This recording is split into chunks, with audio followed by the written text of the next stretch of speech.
आगे बढ़ेंगे, खबर अब दिल्ली से, जहां एक बार फिर से इंसानियत शर्मसार कर देने वाली वारदात सामने आई है। दिल्ली विश्वविद्यालय की 20 साल की छात्रा पर 3 युवकों ने एसिड फेंक दिया, जिससे वो गंभीर रूप से झुलस गई। ये घटना तब हुई जब वो रोज की तरह ही कॉलेज जा रही थी।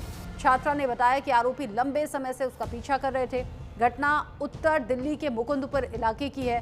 पुलिस के मुताबिक पीड़िता पर हमला करने वालों में उसका परिचित जितेंद्र भी शामिल था, जो मुकुंदपुर का रहने वाला था। जितेंद्र अपने साथियों ईशान और अरमान के साथ बाइक पर आया था। जांच में सामने आया है कि ईशान ने अरमान को एसिड की बोतल दी। जिसने छात्रा पर अटैक किया, उस तक भी पुलिस पहुंच रही है। छात्रा पर एसिड फेंक दिया गया। हमले के बाद तीनों आरोपी मौके से फरार हो गए। पुलिस आरोपियों की तलाश कर रही है, लेकिन सवाल वही, आखिर महिलाएं कब तक असुरक्षित रहेंगी और कब तक इस तरह की घटनाएं होती रहेंगी।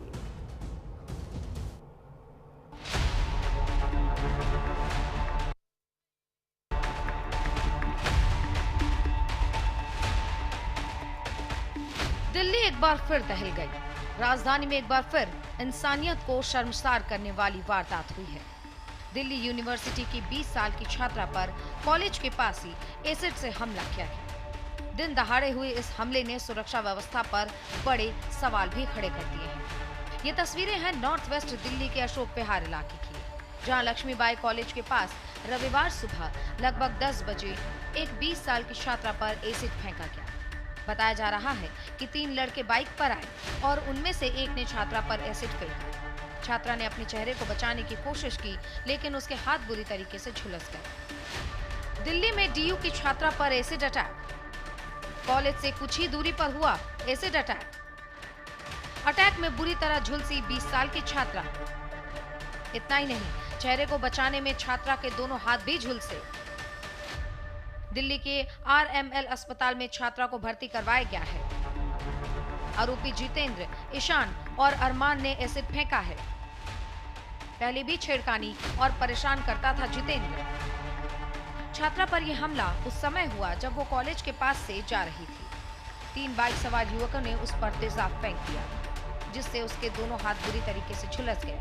हालांकि गनीमत रही कि छात्रा ने अपना चेहरा बचा लिया। पीड़िता का इलाज इस वक्त अस्पताल में चल रहा है। छात्रा ने पुलिस को दिए गए अपने बयान में हमलावरों की पहचान बताई और जितेंद्र, ईशान और अरमान का नाम लिया। इसके बाद छात्रा ने यह भी बताया कि आरोपी काफी समय से उसका पीछा कर रहे थे।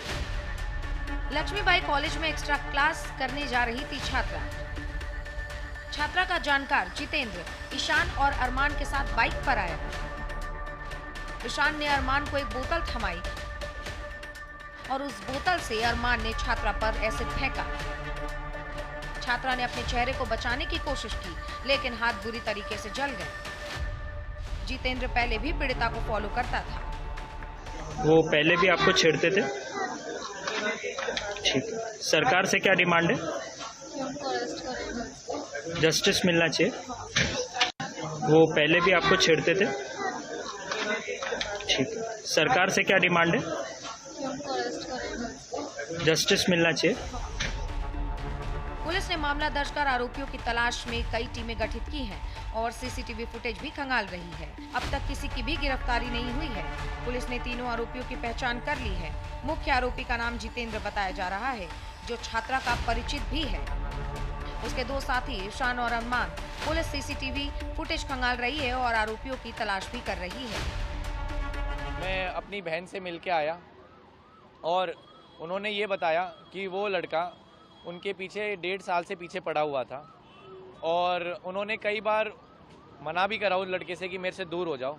फिर भी वो लड़का मेरी बहन के साथ बदतमीज़ी कर रहा था कि वो तीनों बाइक पे आए और उन्होंने अपनी जेब से एसिड की बोतल निकाली और उनके ऊपर फेंकने की कोशिश करी, पर उन्होंने अपना बैग ऊपर करके अपना बचाव करा, पर उनके दोनों हाथ पे एसिड लग गया और दोनों हाथ पे बर्न्स के निशान है। 5% बर्न है। इन्होंने ये हरकत करी, एसिड फेंका है। उनका नाम जितेंद्र है। उन्होंने उनकी वाइफ को भी बताया, वो एक मैरिड पर्सन है और उनका एक 1.5 साल का बच्चा भी है। फिर भी उनको शर्म नहीं आई कि वो एक दिल्ली यूनिवर्सिटी की स्टूडेंट के साथ ऐसी चीज़ कर रही है। इस घटना के बाद कॉलेज के छात्र छात्राओं में आक्रोश है।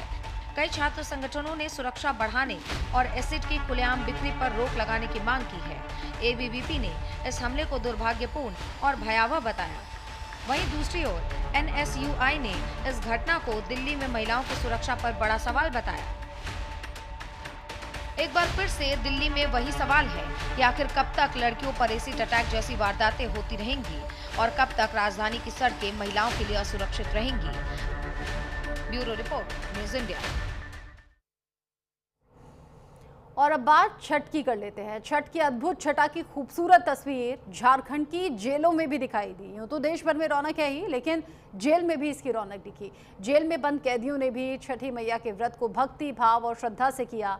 झारखंड की सभी जेलों में 25 महिलाएं और 31 पुरुष कैदियों ने आज अस्ताचलगामी सूर्य को अर्घ्य दिया और कल सुबह ये सभी उगते हुए सूर्य को अर्घ्य अर्पित करेंगे और अपने व्रत का समापन करेंगे। रांची के होटवार स्थित बिरसा मुंडा केंद्रीय कारागार में जेल प्रशासन की तरफ से कैदी व्रतियों को इस महापर्व के लिए सभी सुविधाएं उपलब्ध करवाई गई। इस मौके पर न्यूज़ इंडिया के रांची ब्यूरो चीफ ब्रिजेश राय ने झारखंड के एआईजी तुषार रंजन से बातचीत भी की। लोक आस्था के महापर्व में झारखंड में जेल में बंद कैदियों को भी जेल प्रशासन की तरफ से विशेष सुविधा दी गई है। हमारे साथ एआईजी तुषार रंजन जी, इनसे जानना चाहूंगा, सर ये बताइए कि इस बार छठ पूजा में जेल में, झारखंड के जेल में क्या विशेष सुविधा आप लोग की तरफ से दी गई है बंद कैदियों के लिए? टोटल झारखंड राज्य के काराओं में लगभग 11 काराओं में 56 बंदी छठ त्यौहार कर रहे हैं। उसमें 25 महिला बंदी हैं और 31 पुरुष बंदी हैं। और विशेषकर होटवार में 8 महिला बंदी, 8 पुरुष बंदी हैं। केंद्रीय कारा हजारीबाग में भी छठ हो रहा है, दुमका में भी हो रहा है, पलामू में भी हो रहा है और अन्य काराओं में भी हो रहा है। इसके लिए क्या आप लोगों ने सुविधा छठ व्रतियों को दिया है जो जेल में बंद है, महिला या पुरुष, क्या दिया है? हम लोग विशेष सुविधा उन लोग को दे रहे हैं।